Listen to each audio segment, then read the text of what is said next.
And introducing to you first, fighting out of the blue corner. He weighed in at 77.5 kilos and trains under Mario San Giorgio out of Integrated Combat Center. Boasting an amateur record of 1 win for 1 defeat, fighting out of Sydney, Australia. This is Jayden Hulk Urban!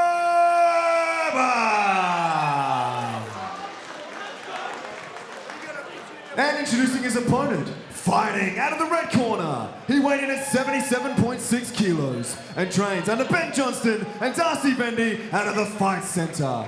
Boasting an undefeated amateur record, 3 victories, 0 defeats. He is the self-appointed mayor of Logan City, Australia. Make some noise for Issaac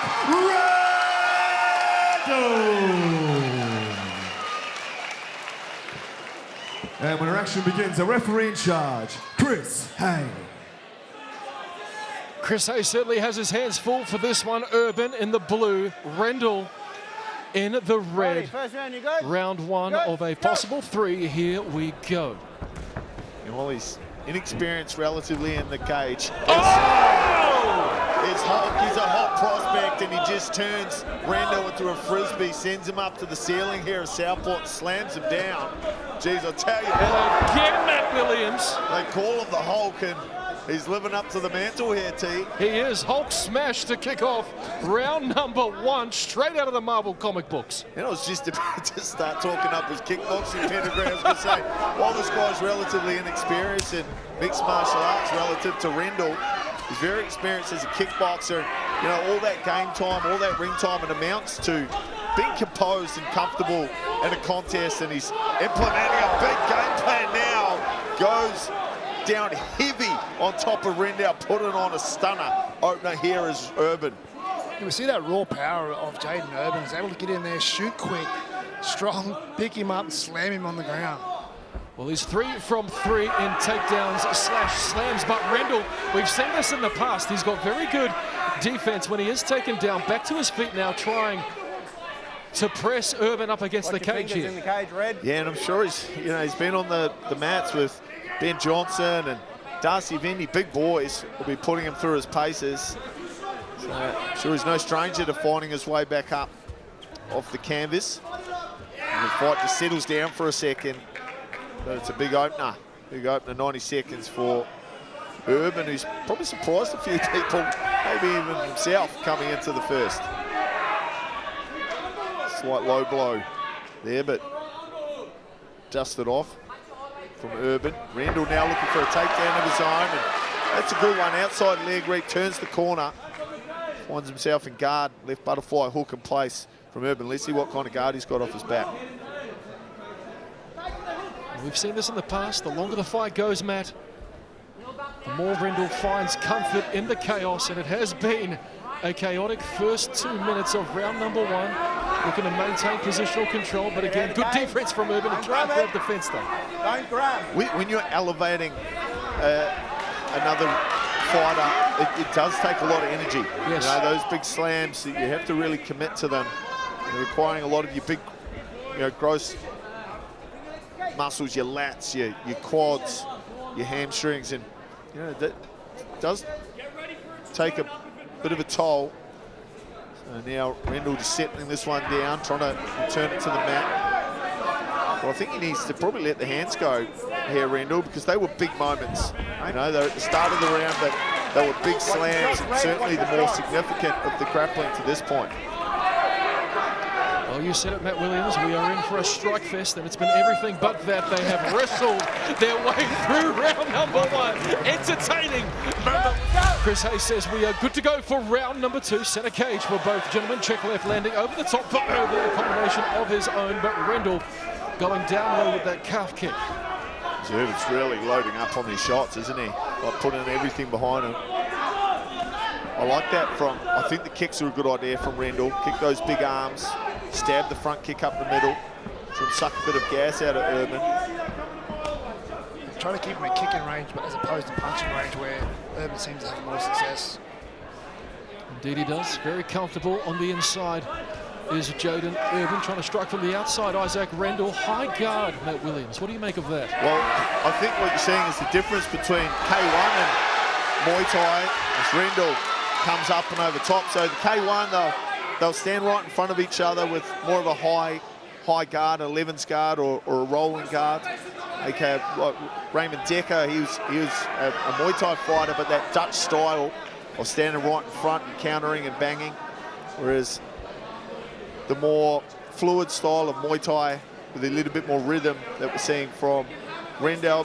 Clash of styles, both similar and in terms of the rule sets, but quite different fundamentally. Approaching the halfway mark of round number 2, half guard and on top for Issaac Rendall. And you make mention of those big movements. They certainly seem to have taken a toll on Jayden Urban at this stage. I like this from Rendall. Settle this down and just weaponise the clock against Urban. I think it's a good strategy. He can pass guard here if he wants. All he has to do is step through, but he doesn't need to. So playing a good strategy, keeping that elbow up off the ground so Urban can't turn onto his left hip, forced to turn right, which may allow Rendall to find a wrist and start. This now is the opportunity for Urban to get his back to the fence and start framing off and building a base, I feel. Yeah, this is what I feel Urban does well as well. Once he gets his back to the cage, he's able to stand up. Hard to do against a guy like Rendall. Seems to be adept at jiu-jitsu and able to sort of counter that anti-wrestling of Urban's. Because like you said, Rendall just seems happy to stay in his half guard and unload a bit of power strikes here and really put the pressure on him. Urban builds his way up.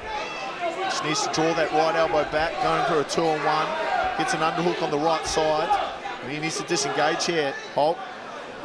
Don't need to spend any more energy. He didn't land a lot of damage at the start, even though it really opened up. The kicks from Rendall, probably the bigger moments, and now the grappling. Probably just play a conservative into this round, Urban, and conserve it for the third round, which is likely a decider, I feel. Totally agree with you there, Matt Williams. It's likely that we are one apiece going into our third and final round between Jayden Urban and to any event of your choosing in 2026. Third and final round between Rendall and Urban. He's had a pretty intense little intermediate round there. It was a staring contest as they waited to get brought together for the closer. To blitzing Urban coming forward with some stiff straight punches. There's that front kick from Rendall, I like that. And just times the shot from Urban straight underneath and ends up in top. Urban, he really needs to fight back to his feet now, fight those grips. Good job right in the hip from Rendall. Perfect timing there from Rendall, like you mentioned it. Right at the right moment in the fight as well, as Jayden's sort of starting to fatigue and gas, and just be able to pick him up and put him on the ground like that. That's perfect. And I'm sure the corner, Ben Johnson and Darcy Vendy, they'll say this lad's going to come out, he's going to throw some heat at you. Just wait for it and go underneath. So good signs from Rendall being able to implement those instructions and start to creep ahead in this third round. Doing some good work, staying busy with the punches, finding his punching lanes and doing some damage. He's bringing some fans with him too, doesn't he, Rendall? Oh, he does indeed. They all love making the trip down on the M1 to the GC. Anytime Issaac Rendall's fighting, Urban is back to his feet. But it is all Issaac Rendall in the third round, which could be the deciding round here as we count down the final half. Jeez, I don't think Urban's going to get up too many more times. He's got his eyes closed at the moment, which isn't a great sign. He needs to fight the hands, try and draw the left elbow back. If I was Rendall now, I'd just really try and start pouring on the pressure. You see how he's turning away. I think he might be able to put him away here, Rendall, if he just starts to uncork the referee right on top of the action. Fatigue getting the better of Jayden Urban. Issaac Rendall increasing the volume as we speak, trying to take him down again. He does so, and Urban almost looks defeated at this point. Chris Hay looking very, very closely at a dominant Issaac Rendall in round 3. Rendall just needs to pick up that wrist, just chop him down at the elbow, break him down to a wrist, and he'll finish this fight. She's missing one step here, Rendall. He's allowed Urban to get back up. I think he'll mat return him. Urban giving a thumbs up to the referee, saying I'm still good. 30 seconds now. Will Rendall look for a big finish? Can Urban survive what's been an entertaining contest between these two sluggers? Well, he started off incredibly well, did Jayden Urban. Came out of the gates hard in round 1. Round 2, Issaac Rendall took control, maintaining that here in the latter stages of round 3. Final seconds, Issaac Rendall pounding away to the bell. And they will go the distance. Jayden Urban and Issaac Rendall. A great fight here at Eternal 100. Ladies and gentlemen, after 3 rounds, we go to the judges' scorecards for a decision. All 3 judges score this fight 30-26 for your winner via unanimous decision in the red corner,